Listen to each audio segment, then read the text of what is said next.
स्वागत है आपका फिर से एक बार मेरे चैनल के सुपर मोटिवेशन में। दोस्तों, आपको पता है कई बार हम बहुत सारे लोगों को बिना वजह का ज्ञान देते हैं। कुछ लोग उस ज्ञान को ले लेते हैं और कुछ लोग हमारे ज्ञान को बेफिजूल की बात समझकर चुपचाप उसे इग्नोर करके चले जाते हैं। कभी कभी हमें लगता है कि हमने अपने जो समझ और जो एडवाइस दी वो शायद सही लोगों को और सही जगह पर नहीं दी। कभी कभी महसूस होता है कि शायद हमें जो कहना चाहिए था वो हमारा दिल तो हल्का हो गया, लेकिन जिसको कह दिया उसके दिमाग पर कुछ असर ही नहीं हुआ। आज की वीडियो कुछ इसी तरह आपके सामने लेकर आई हूँ कि क्या हमें दूसरों को ज्ञान देना इतना जरूरी है, या उस ज्ञान को पहले हमें अपने ऊपर लागू करना चाहिए जब बाद में दूसरों को ज्ञान देना चाहिए। बहुत सारे सवाल होते हैं कि कहना बहुत आसान होता है, लेकिन उसी चीज को अपने ऊपर लागू करना बहुत मुश्किल होता है। तो चलिए आज की कहानी शुरू करते हैं, जो शायद आपको बहुत अच्छी लगेगी, और प्लीज एंड तक जरूर देखना। आई एम श्योर आपको ये पसंद आए। एक शिष्य जो कि गौतम बुद्ध के आश्रम में 6 साल से रह रहा था। एक दिन वो पेड़ के नीचे बैठे गौतम बुद्ध के पास गया और बोला कि मैं आपके आश्रम में 6 साल से आपका उपदेश सुन रहा हूँ और शिष्य भी सुन रहे थे। मैंने बहुत सारी शिक्षा आपसे ग्रहण की है।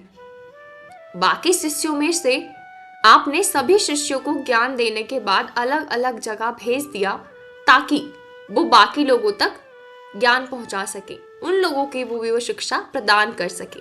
लेकिन आपने अभी तक मुझे कहीं नहीं भेजा। क्या मुझे अभी तक ज्ञान प्राप्त नहीं हुआ है?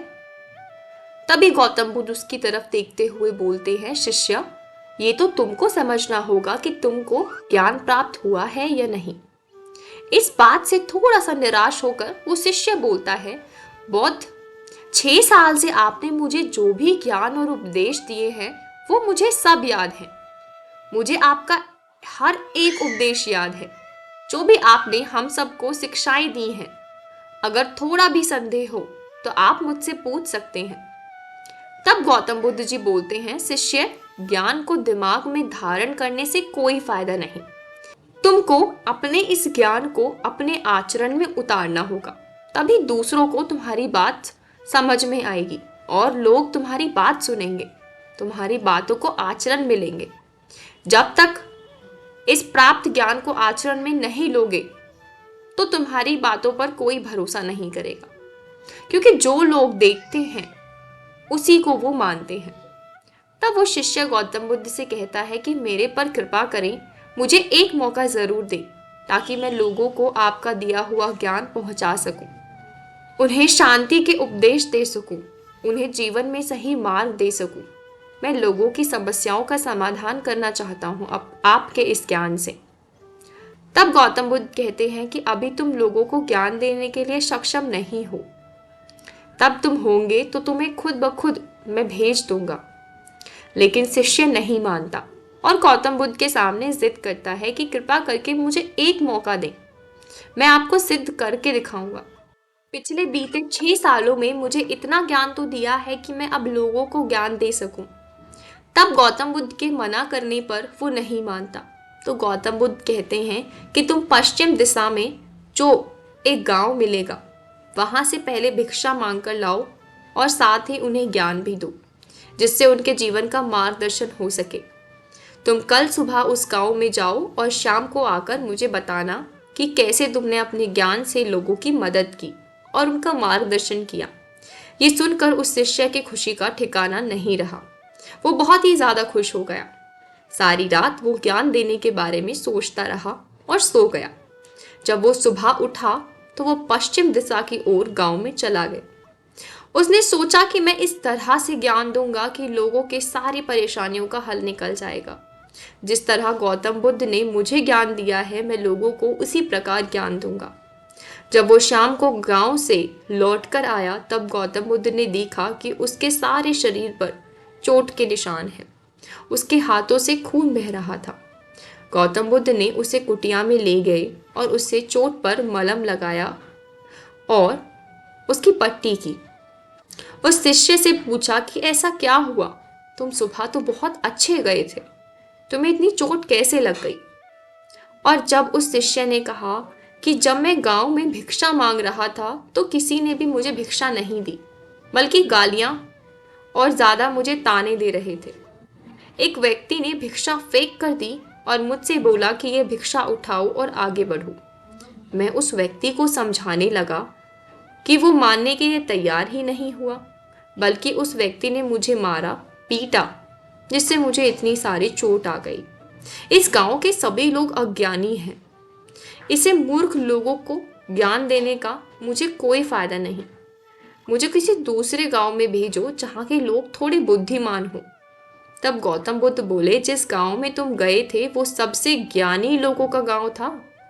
जिस गांव में तुम गए हो वहाँ के लोग सबसे ज्यादा ज्ञानी व्यक्तियों में से माने जाते हैं। जब तुम ज्ञानी व्यक्तियों को अपना ज्ञान दोगे तो वो कुछ ना कुछ तो करेंगे ही। अभी तुम जाओ और आराम करो, कल शाम को मेरे पास आना।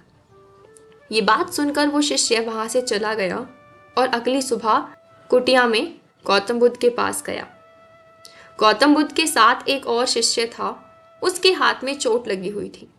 गौतम बुद्ध ने उसकी हाथ की पट्टी की और पूछा कि तुमको ये चोट कैसे लगी। तब वो दूसरे शिष्य कहता है कि आपने मुझे ज्ञान देने के लिए जिस गांव में भेजा था वहां जाकर मैंने लोगों से भिक्षा मांगी। एक व्यक्ति ने भिक्षा फेंक कर मुझे दी। मैंने उससे कहा कि मैं ये भिक्षा उठा लेता हूँ, लेकिन तुम हमेशा खुश रहो। तब वो व्यक्ति बोला कि मैं आपका अपमान कर रहा हूँ और आप मुझे आशीर्वाद दे रहे हो। तब मैंने कहा, आप बहुत धनी हैं कि आपने मुझे भिक्षा दी। ये कहकर जैसे ही मैं आगे बढ़ा तब वहां से कुछ लोगों ने मुझे गांव से बाहर जाने के लिए कहा और मुझे अपशब्द कहने लगे, पत्थर मारे, जिससे मुझे ये हाथ में चोट लगी। तब मैं जब वहां से निकल गया तब रास्ते में एक माँ बहुत रो रही थी क्योंकि उसके बच्चा बहुत ही ज्यादा बीमार था। मैं तुरंत जंगल से जड़ी बूटी लेकर आया और जैसे ही लगाने वाला था तभी गांव वालों ने मुझे आकर मना कर दिया और मुझे अपशब्द भी कहने लगे। तभी थोड़ी देर बाद जिस व्यक्ति ने मुझे भिक्षा दी थी वो वहां पर आया और उसने गांव वालों को समझाया। तब वो गांव वालों ने मुझे उस बच्चे को जड़ी बूटी लगाने की इजाजत दी। उस थोड़ी देर में वो लड़का बीमारी से ठीक हो गया।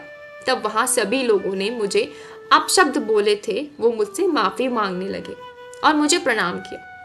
उसके बाद मैं अपने आश्रम में आ गया। लेकिन गौतम बुद्ध, मेरी आपसे विनती है कि कल से मुझे उस गांव में दोबारा भिक्षा के लिए मत भेजना, क्योंकि वो लोग सीधे साधे और बहुत भोले भाले हैं। ये बात सुनकर पहला शिष्य समझ गया कि गौतम बुद्ध से आपने सही कहा था। जब तक ज्ञान को अपने आचरण में नहीं लेंगे तो उसे हम दूसरों तक पहुंचा नहीं सकते। अभी मैं उस लायक नहीं हुआ हूं कि दूसरों को ज्ञान दे सकूं। बौद्ध ने कहा कि हमें बाहर वैसे ही लोग दिखाई देते हैं जैसे हम भीतर से होते हैं। जब तक हम स्वयं को नहीं बदल सकते तब तक हम किसी और को नहीं बदल सकते। खुद में परिवर्तन करना बहुत जरूरी है। कभी भी दूसरों को ज्ञान देने से पहले उस ज्ञान को पहले खुद पर लागू करो, तभी लोगों को समझ में आएगा कि जो ज्ञान तुम उन्हें दे रहे हो वो उन्हें फायदा करेगा या नुकसान। आशा करती हूँ आपको ये वीडियो पसंद आई हो। ऐसी ही वीडियोस देखने के लिए हमारे चैनल को सब्सक्राइब करें। Thank you so much for watching.